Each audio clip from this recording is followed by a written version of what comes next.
Well,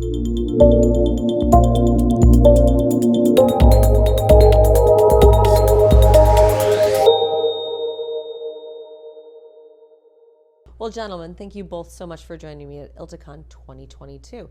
It's our third largest ILTACON ever. We've got 3,000 plus people in attendance, and we're really excited to be here. And I'm very excited to be sitting with both of you because not only do I respect you, but I like hanging out with you guys. You're a lot of fun. So thanks again. What booth are you at? 723. I like that. You were going to look right at the app, though. You're right going for the app. Yeah, we're going for the app. And, and I got to say, it's so nice to be here after being remote for so long. And last year, people were just crawling out, but you can feel the energy of the community coming together here. I think it's interesting that you say that you can feel the energy. If one more person hugs me, I won't make a meeting on time. So we'll keep hoping for that. But I stopped by the booth earlier, said hi to Mike, I said hi to Leland. It's great to see all of you here. What are you starting to hear on the floor? What's the pulse, Mark? So, we see the lens or the world through the glasses of, are we secure, are we not secure? So there's a lot of conversation now about it. And unfortunately, since many of us were present in person, even pre-pandemic, the ratio of ransomware attacks, particularly with legal becoming a top 3 or 4 industry target, are going up. So, on the one hand, we love it. On the other hand, we're very busy doing assessments because so many folks have found that what they thought they were doing doesn't match what they are actually doing. And that's where they ask for help. And it must be a little bit difficult. The conversations now, John, I know you were in the G200 earlier today. There had to be some conversations that were very pointed for you to hear. How did that go? Oh, I thoroughly enjoyed it, but I can say I think there's still a lot of learning to do among the community about what threat actors are actually doing and how to actually effectively prevent them. Obviously, I spend my days working on prevention. That's what I do every single day. And so when I hear discussions about backups and what threat actors are doing to them and what law firms are actually doing to protect their backups, I can tell you that largely they're woefully underprepared. And so obviously I'm very passionate about these topics. So that discussion, at least today in the G200, was interesting for me. I think it's hard because there's not a discussion that we're having as a cohesive legal environment. We need to be talking more very specifically about security. Mark, I know this is something that you feel very strongly Right, you're going to about. get me all going. Yeah. And I think, you hit it on the head. As in law, a 300, 500 person law firm from a data security perspective has to be similar to a 10,000 person hospital, right? Legal is, as John always says, the easiest path to many companies' most sensitive data. And so as we look at individually what we mean to a vendor, well, we're medium-sized, sometimes small. But as a community, we carry a lot of weight. And thus far, the community hasn't really acted with the weight it can pull. And so that's what we're so excited about, is to be able to be here in person with people that we know and we like. And what happened pre-pandemic till now, the threat actors got significantly more sophisticated. The damage that they are creating in environments is significantly worse than it was before. And law firms, like many industries, but particularly law, right, where we all wake up thinking about, the business of law, we've evolved our security programs while the bad guys have revolutionized their attack strategy. So where we look at NIST and ISO, and these are really important frameworks, they didn't go through a revolution in the last 2 or 3 years, but how we all work, remote work, where our data sits, and the sophistication of the threat actors did go through multi-generations of more sophistication.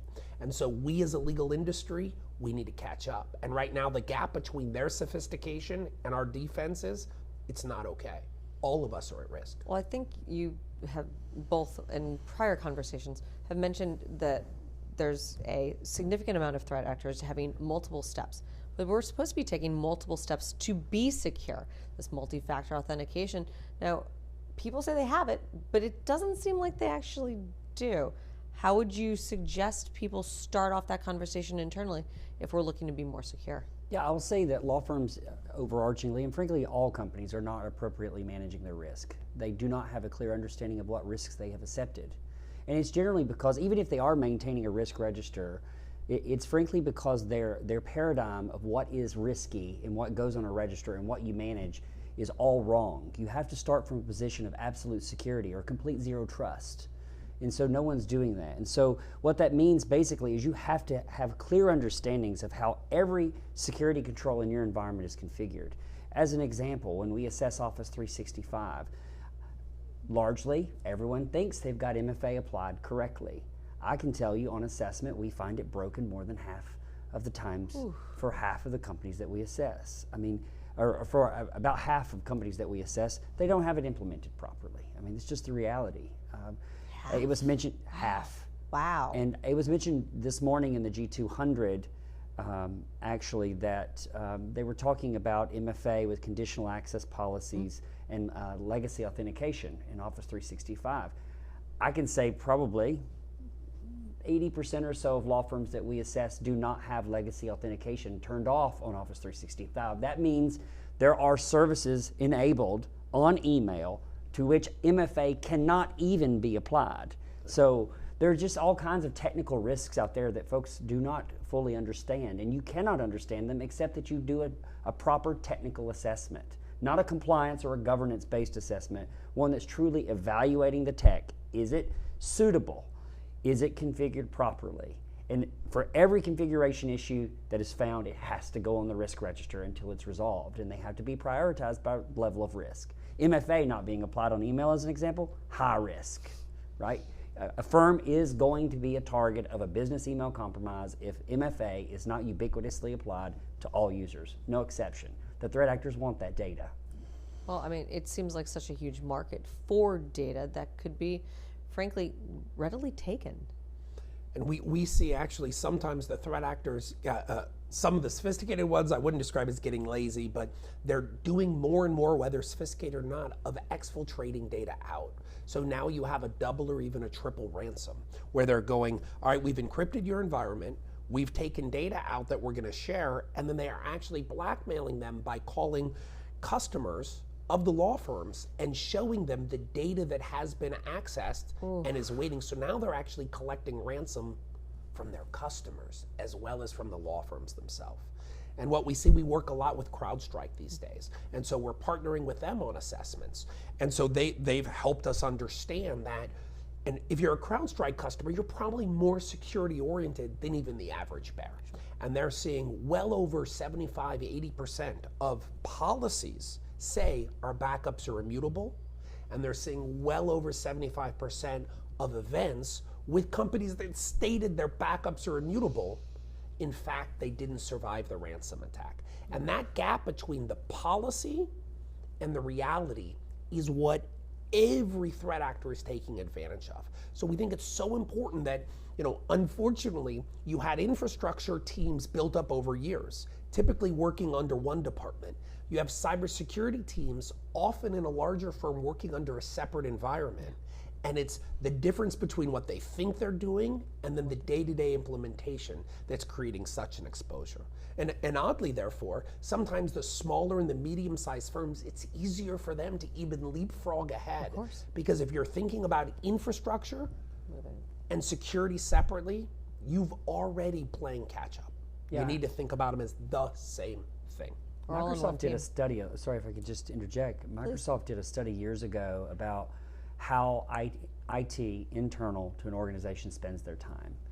Internal IT is spending over 90% of their time supporting systems in the business. They do not have time to be experts in the configuration of these systems. So they are assuming that the third parties that they bring in, if they bring them in at all, are doing these things right? They're rarely checking them, right? It was mentioned this morning in the G200, a firewall gets put in and you're having an issue, so you put in a any rule, right? And you leave it. Oh, it's working, we're gonna walk away and let it go. We'll come back to it and fix it later. Well, it never gets fixed later. No. And no one ever comes back to check it and realize that, oh, there's a gaping hole here. And so I can assure you, if we went down to the floor right now and asked most of the people down there, do you have MFA on Office 365? They would largely say yes. And they would largely be wrong, would be my my bet. I'm not going to take that bet. I think that I will lay more of our betting power, if you will, on our joint security survey, because I think that that will give us some insight into not only the state of the union, but how we can work together to move the needle, to make everyone more secure, because at the end of the day, legal is that next big target. Absolutely. And one thing that, we're excited about our ability with ILTA to partner on that survey, we don't assess against a framework of a decade ago. Sure. We are, sadly, one part of our business is responding when the bad guys succeed. It's not how we want to be in business, but people need our help. So we're using the absolute latest, what the threat actors did last week, not even last month, and that's what we're assessing against. So when we pulled together the questions for the ILTA survey, that's what we were looking at. What are the latest actions? And so as John talked about zero trust, in today's world, it is no longer a if they're going to get someone's credential, but when. So the key is not how do you stop everything, because you can't. It is if they get one little bit, how do you make sure they don't get the whole thing? And so it's these kinds of assessments now that need to move as fast as the bad guys. So the survey, I would say, to his point, is certainly written alongside of our breach intelligence, right? We know what the threat actors are doing. There are some common trends we see amongst the threat actor activity. Like it was mentioned this morning, about 50% of the breaches we work today involve encryption of the VMDKs at the vSphere host level. So they're actually getting into the hypervisor of host, encrypting the whole server at its very foundation, right? Not encrypting at the Windows level, but below the Windows level. And so there are a whole set of controls that have to be in place to actually prevent that behavior. And then I often talk to folks that say, well, we're largely in the public cloud, therefore we don't have that risk. That's also not true. So we've arranged the survey in such a way to hopefully get a good sense of what the industry is doing and how it actually aligns to the current realities of what threat actors are doing.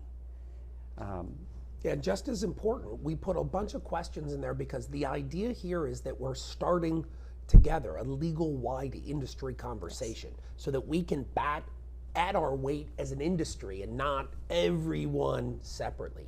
And so there's a lot of questions about where people intend to go. How many people are thinking about certain things over the next year, 2 or 3? And so for us as an industry to be able to gather up together and broadcast where we want to go, it allows the companies that want to serve us better to meet us where we want to be. I think it was Wayne Gretzky's dad said, you got to move where the puck is going.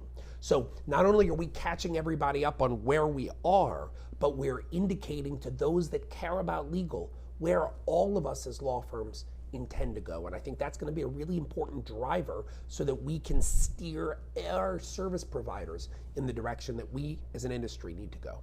Well, I don't want to end the conversation because this is fantastic, but I also don't want us to end up in that proverbial penalty box, if you will, carrying that hockey metaphor a little further, by being unsecure. So I'm hoping that everyone takes the ILTA and Conversant security survey. We have a session on site at ILTACON, and we'll have more information coming out after that. Gentlemen, thank you both so much for joining me, and it's been a pleasure to talk to you. Thank you, Beth. Thank you.